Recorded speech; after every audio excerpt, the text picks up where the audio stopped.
Sweet surrender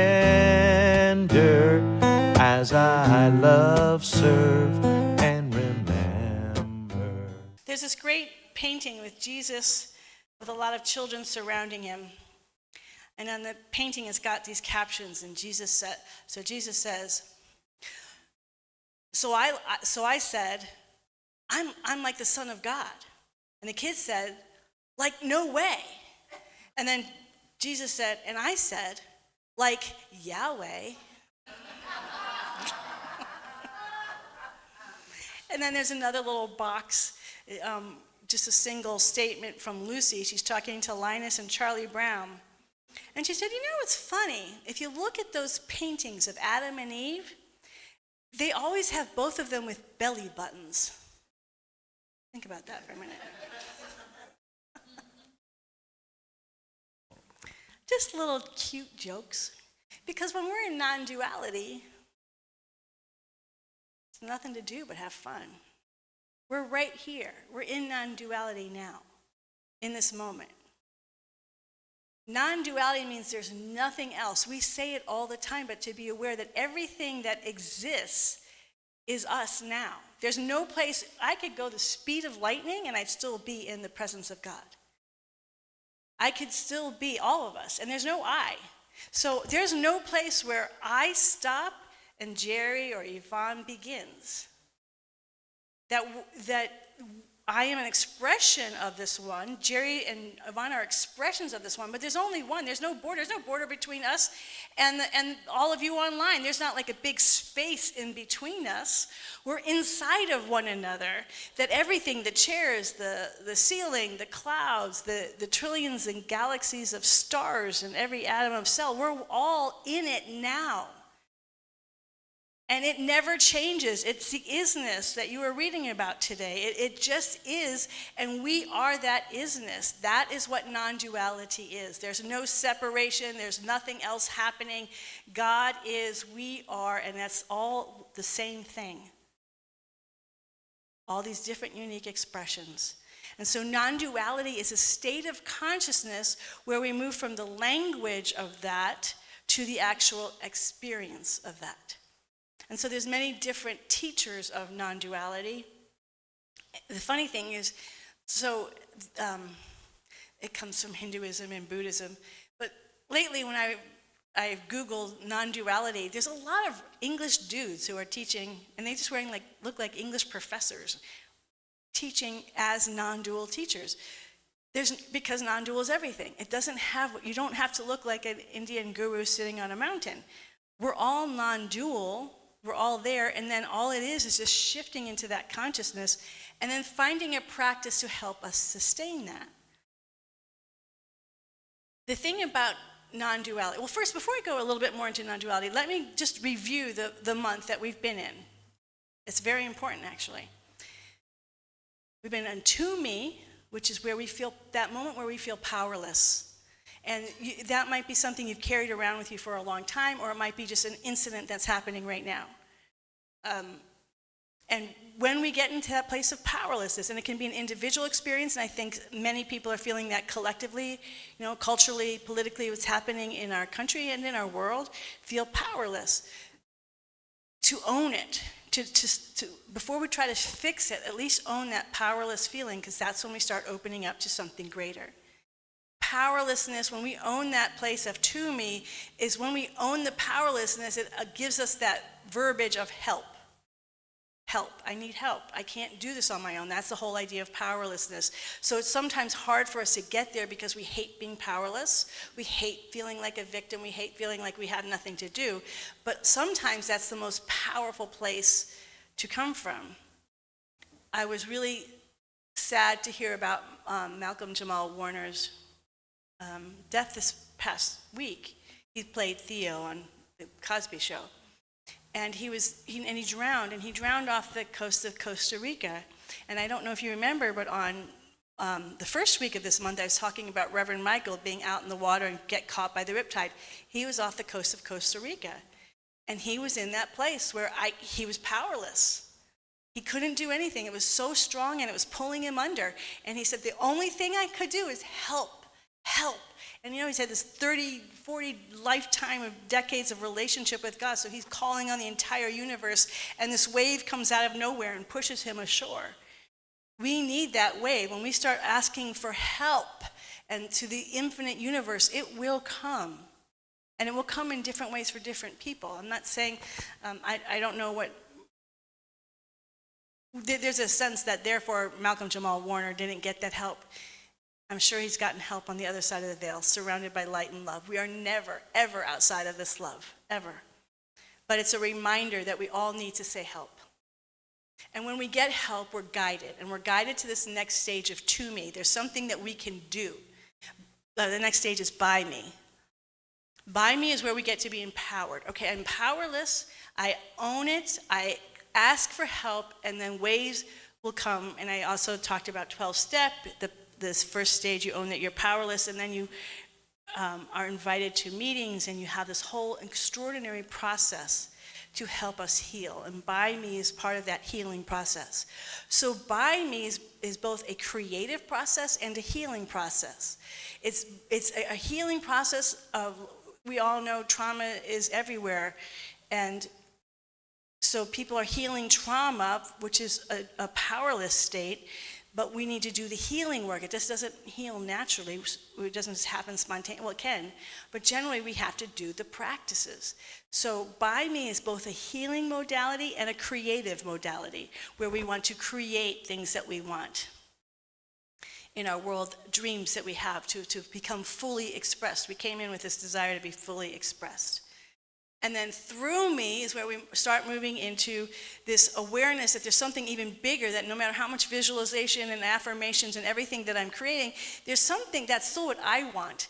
Through me is like there's something even greater than me, and I want to be a vehicle of that. And we start opening even further to the power of the universe to move through me.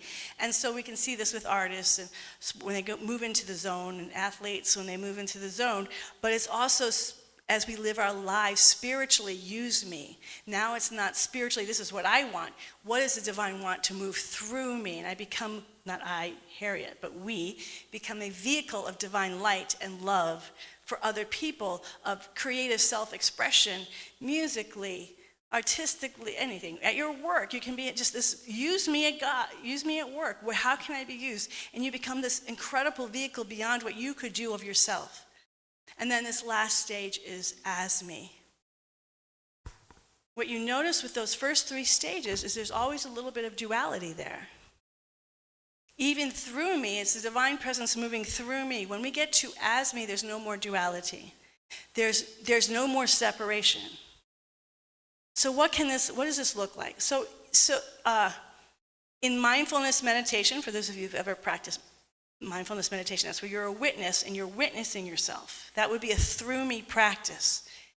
You're still witnessing. You can be in that vastness, but you're witnessing yourself as a human, having a human experience. In as me, you're all of it simultaneously. Because you can't witness anything separate from you, because I'm also the chair. I can look at Yvonne. I'm also Yvonne. I'm also me. I'm everything. So I'm not witnessing it. I am it. So an example of this, I was reading, I just had Julian as a new mom. I was home on maternity leave, and I was jogging with him in the jogging stroller, and I was immersed in Ramana Maharshi, he is a non-dual teacher. And so I was going deeper into this I am presence, because he says it over and over. And one day I was jogging, and as I was jogging, I was suddenly in the vastness. It's totally still. That's why I love the word isness. Right now, joy is, love is, harmony is. Right now, it's happening all the time right now, in everybody here, and all over it. It is. Nothing can ever limit it. It's beyond time and space. So that isness, I was in the vastness of the isness, and I was the person inside of the isness running with the jogging stroller, and I was experiencing all of it simultaneously. That's what a non-dual experience is like. You're all of it, and you're the particular incarnation as one. And it comes with this extraordinary feeling of joy. There's a reason why when people start doing non-dual meditation, they become sort of giddy almost, full of light and laughter, because it takes away all anxiety. because it's all already done. It literally is all already done. You can't, this, okay, this is just for people who like to try. I'm going to do it very fast. I'm not going to spend. To me, by me, through me, as me. Inside, I won't come back over here again, but just if you, this is the creative process. In as me, which is the circle, you all can at least get that. The circle is everything. It's all already done.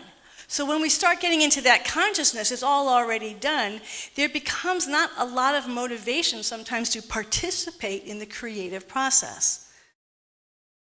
That's the trap of non-duality, because it's all already done. And so when you're looking at non-dual teachers, you'll start to see that. They'll start saying, well, and there's almost a superiority. We've reached the highest place. We're in the as-me. We don't need to deal with all of that. And that's what when I was reading Ramana Maharshi, the way he got to that place was he literally was the stereotype of the guru on a hill. He never left his hill. He's like, all of that, everything happening inside the circle is temporary. This is the only thing that is pure existence. Everything just is, I don't need to participate. And my problem when I was reading that and having a lot of experiences along that line is it started to make me get there too. Oh, this is really dangerous because I'm feeling very peaceful just being, and I have just this newborn baby who's got a lot of life to live. And so that became an agitation. How do I be in this highest state of consciousness and at the same time feel no drive? I started to feel less and less drive to participate in the world. And that's when I had, and I won't get into the whole thing, but I had the vision about learning Integral. And so I had already read Integral, but I hadn't really gotten into it. But when Spirit says, this is what it's basically said, don't focus on anything else happening in the world, just focus on learning that. So when you get told that, I gave myself to it. And one of the things that it hounds in Integral is that we are both human and divine. And those are essential things to hold in our awareness. That's this whole year is living the life divine, but also to recognize we are also human beings. And they are both important to develop. It was over 10 years before I started reading. I didn't know this. In the Christian tradition, there was this big battle about, was Jesus only divine or was he fully human and fully divine? And they finally came to the conclusion, through much prayer, I'm sure, that he was fully divine and fully human. That the miracle was that he was both. And the miracle is that we are both, fully human and fully divine. So in non-duality, we want to feel that expansiveness, that already done consciousness, the joy. It's so freeing, all the weight of the world, because it's all already done. It's all eternity. It's not just like it's already done, the service is already done.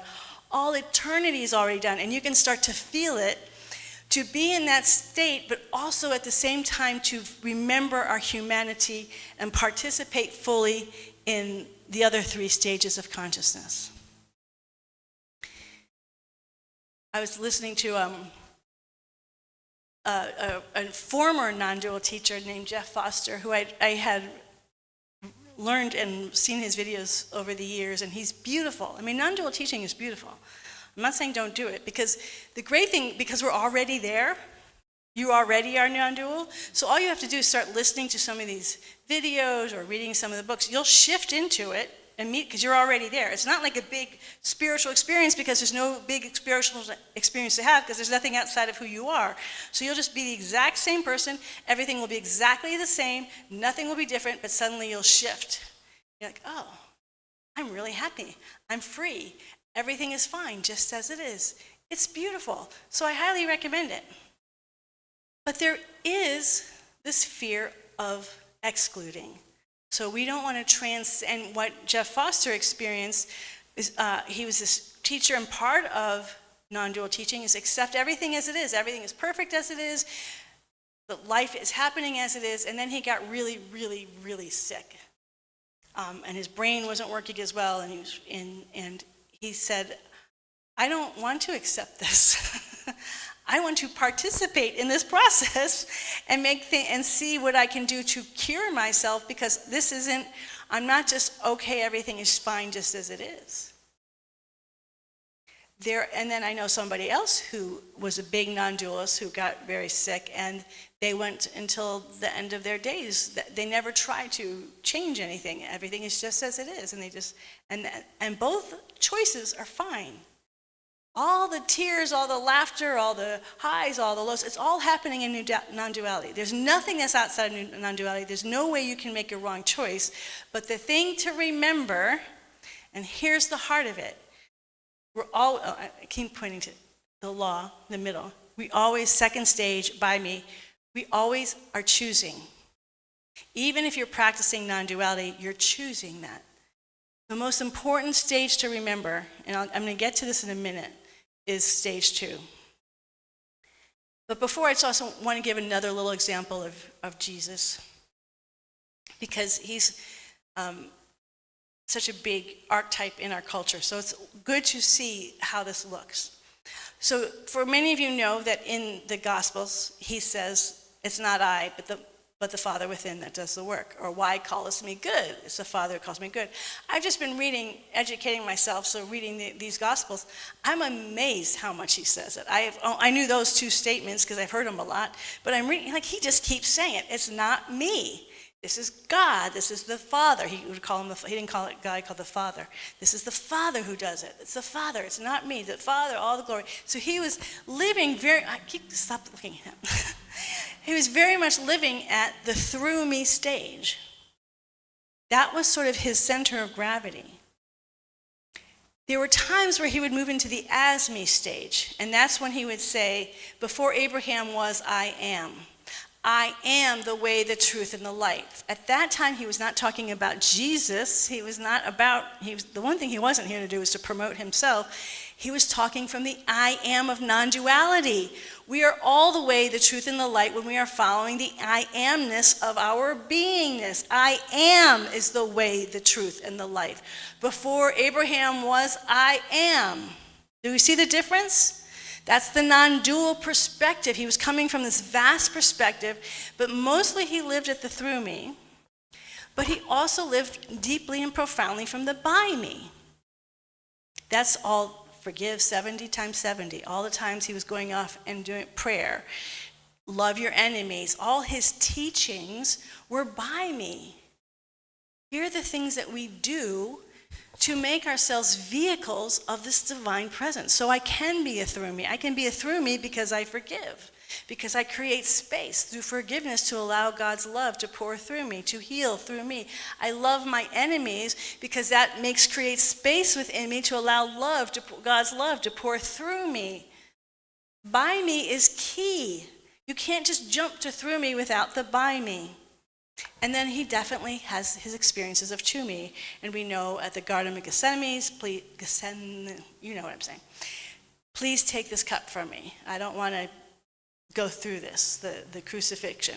And different Gospels have different, what he says on the cross, but at one point, he says, according to one rendition, is, why have you forsaken me, God? He's in the powerless place, the to me. And people don't he didn't say that. That must be a misinterpretation because he would never be into me. No, he was into me. Imagine if we had a bunch of vendors out in the courtyard here, and they were selling stuff. They didn't want to make some money, so they're out selling stuff. And if I were to go out there, and I got furious, and I didn't just tell them to stop, I'm taking their thing and I'm throwing it, tossing it, turning it over. That is rage, right? That's what he did. That's a to me. He was so angry, and he could have just said, duh, duh, duh, but he tossed their carts over. To me, that's a to me stage. And that's where some people, I think I mentioned I was having a good conversation with some Mormon missionaries, and they just they kept saying, well, he was a perfect human. I said, no, then he's not human. That he was human, and it's so hard for us to admit. And as I was listening to Jeff Foster, the non-dual teacher, he said one of the things that really shifted him is he started going around meeting he said, even very famous non-dual teachers. And he said, they're all human. And they all have massive imperfections, but I wanted to see them as perfect. I wanted to think that, if I'm in this non-dual state, I'll never experience my humanity again. And I think one reason why we hold Jesus there is we want somebody to say, you can live on this planet and never experience your humanity, and never experience pain or suffering or fear or sadness or anger or rage. That there's something that's going to keep us from feeling those things. And the great humility is that we all will feel those at one point or another. And the more we own that, the more we can handle it with greater consciousness, tenderness, compassion, and mercy. We are all 4 stages. So what does this mean for you? What does this mean for you? It's all very interesting and everything, highfalutin, but what does this mean? The question you want to ask yourself is, at any day, given, you could have any day, any week, any month, any year, however you want to look at your life, is where do I want to be and where am I now? Everything is, I keep pointing to that like you all know what that means. The middle part is the by me. Everything is that by me stage. Even if you're powerless to own that, but you don't want to live there, if you're feeling powerless, that's a really powerful place to be, and you own it, you ask for help, but then there's the choice of moving to by me. Ultimately, all the shifts happen with by me. That is the stage of our, to me and by me are the really human stages. And by me is the place where change can happen, where we can heal. A lot of healing happens at by me. The pain, the trauma, the physical issues, we have all sorts of things. By me is where we heal. By me is where we have dreams, where we have desires, things that want to be fulfilled. I can't remember, there's a poet, Blake, I think, said the worst thing we can do is die with our dreams locked up inside of us. That we came here with dreams and we are supposed to fulfill them.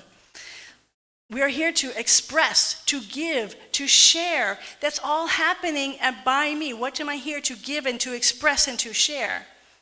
And then if your desire is to live from those higher stages of through me or as me, opening myself up. For me, my spiritual practices are part of essential to my by me.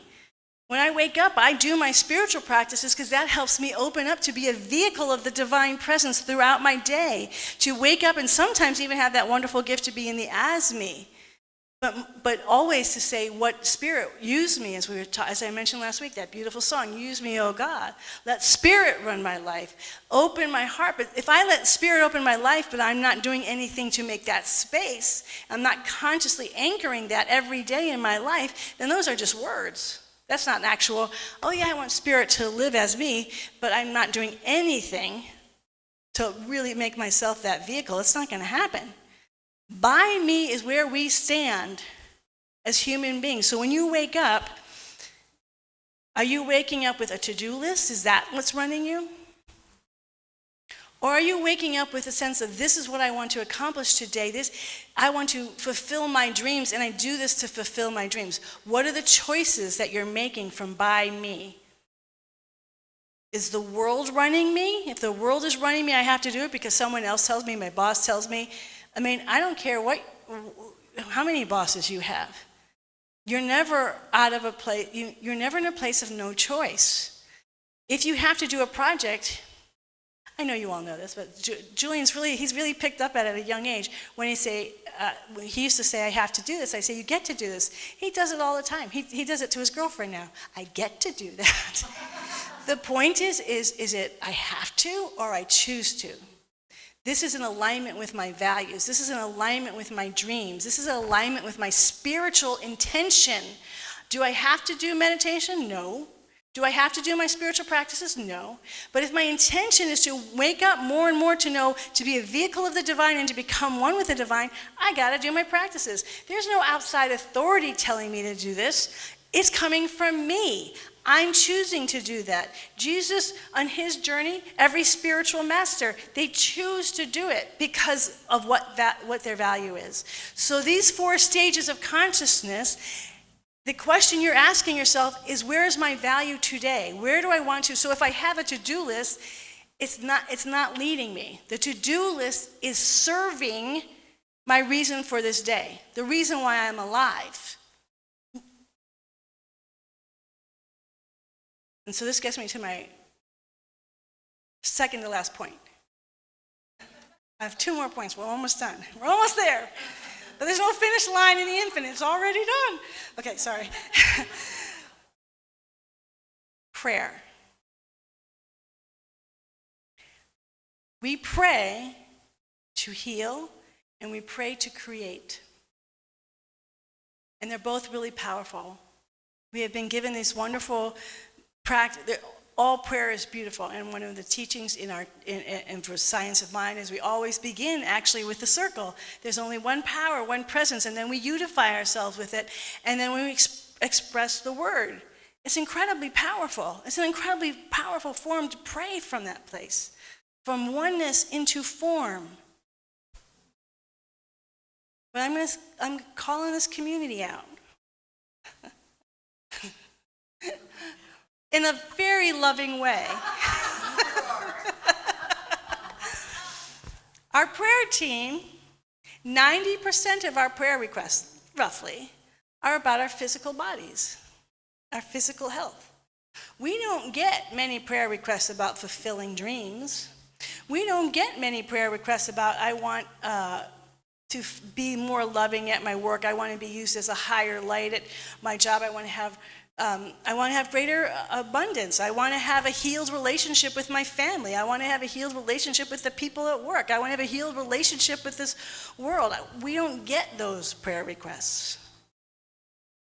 And I was thinking about, what is that? And it's almost like prayer, the break this glass and use it if there's a fire. Like if there's an emergency, we break the glass and we finally will reach out to the prayer team and say, I have something wrong with me physically, please pray for me. And there's nothing wrong with that. We love doing it. We love praying and knowing and seeing the isness, as Christine so beautifully read about, the isness of the perfect health, of the perfect wholeness that is behind all of us. To see and hold and know that there's something so powerful in that collective awareness of seeing wholeness behind everybody.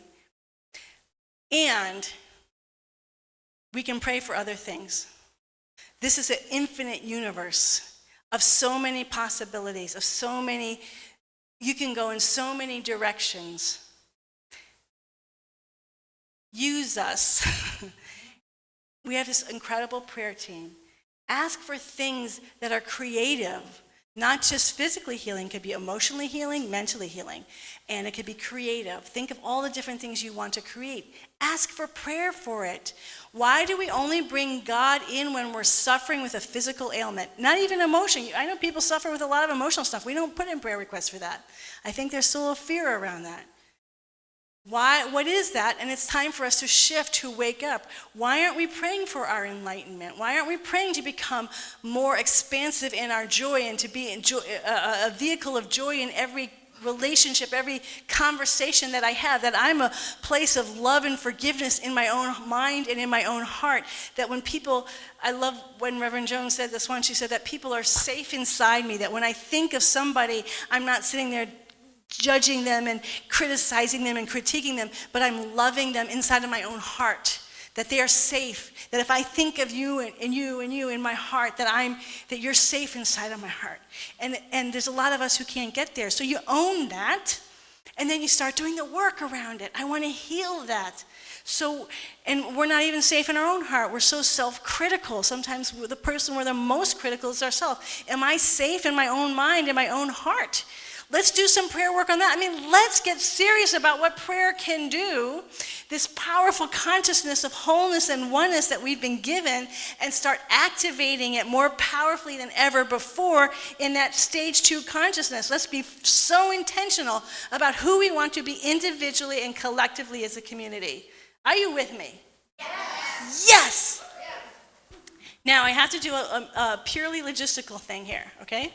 Because I'm aware of this as well. Our prayer team lead busy lives.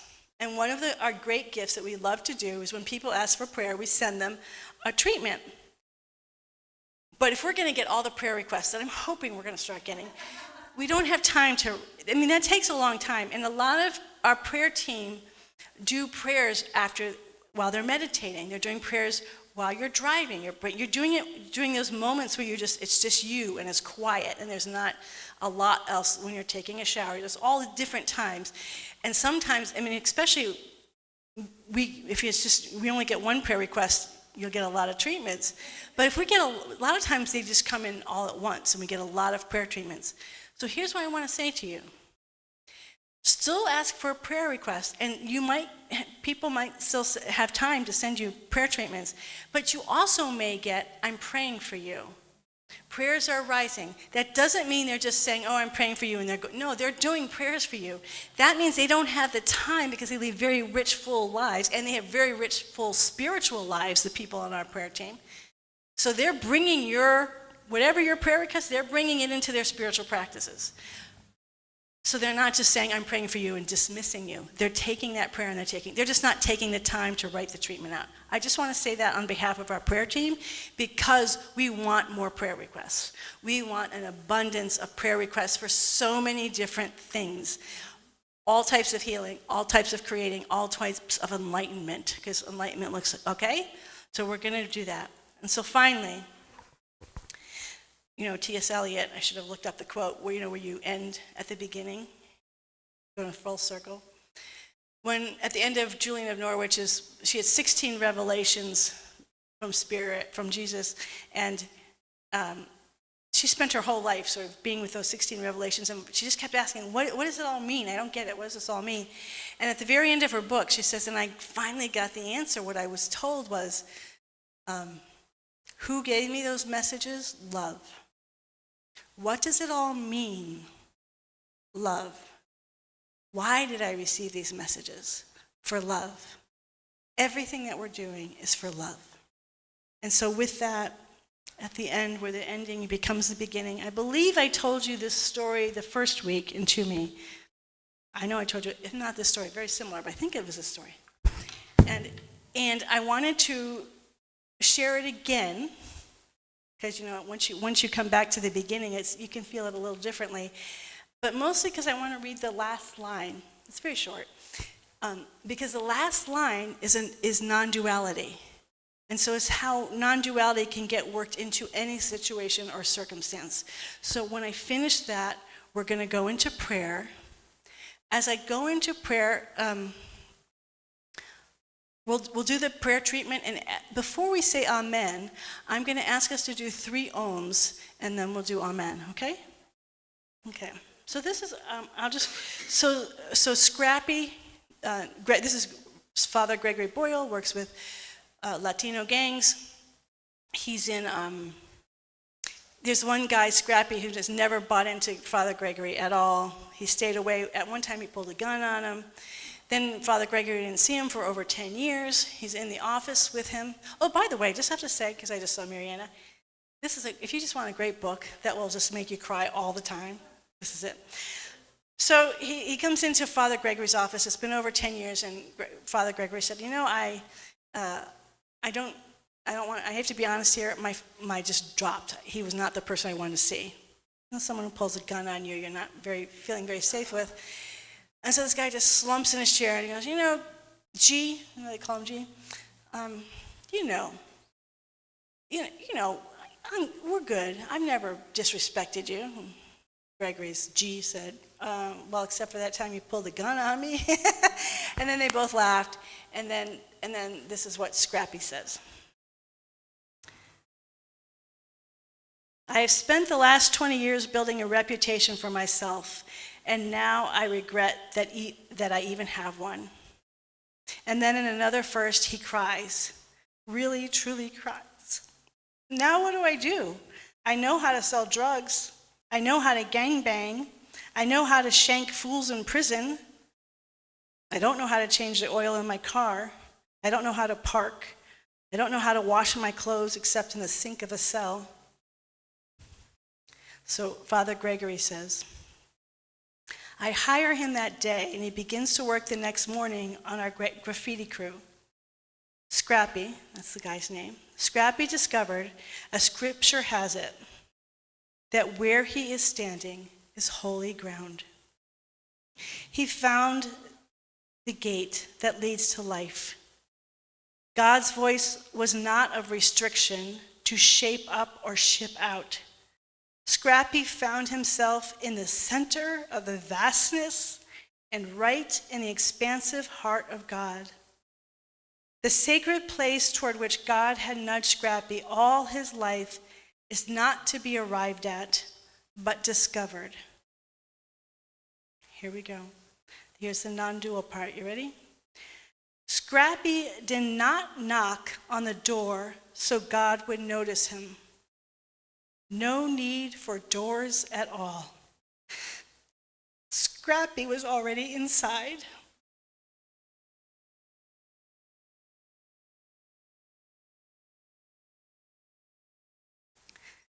We're already there, every one of us. We're already fully loved. And we are love itself. We can never do anything that will ever take us outside of this love.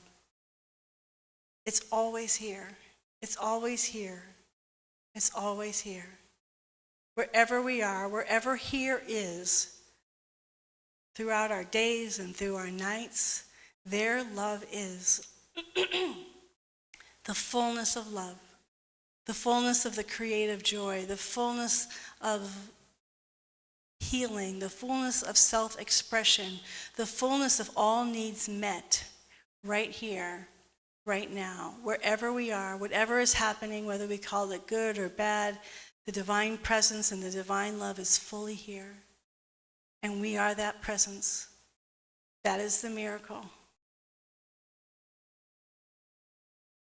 That the beauty and the power and the love of God is right where we are, as us. The healing is already as us. No matter we're on this side of the veil or on the other side of the veil, there is no failure. There is no failure. There is no failure. No matter where we are in this vast, infinite universe and all the different mansions and houses in which we can live, love is there. Love is there.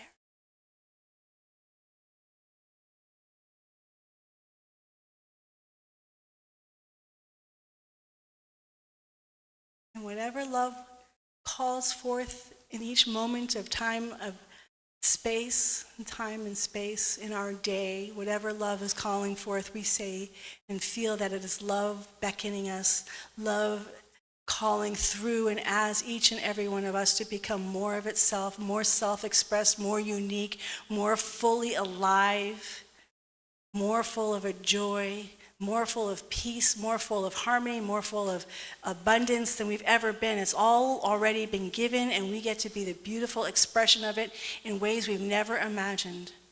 We open our heart and we become conscious of what brings us alive. What brings us alive? What brings you alive? What brings me alive? What brings us alive? It is becoming palpable and tangible on every level and dimension of our beingness. Physically, emotionally, mentally, it does not matter humanly where we are. That aliveness is never limited. That aliveness is never limited by our human expression, ever. That aliveness is here in our soul, and it is eternal. And we are that aliveness as love, as joy, as peace in our own unique and magnificent ways. I am so grateful for the Lighthouse spiritual community for being a beautiful expression of light, of joy, of freedom, of healing, of transformation, of creativity, of complete self-expression for all people who come in contact with us as we become fully alive in each person who we come in contact with, knowing that everyone is safe in our hearts, in our minds, in our bodies, in our souls, including ourselves. And so we just say thank you, thank you, thank you for all that has already been given. Nothing is missing, nothing is lacking, nothing. We have it all, and we are it. And we are one, and this is done. I invite you now to join me now in our 3 chants of Om, followed by and so it is, amen.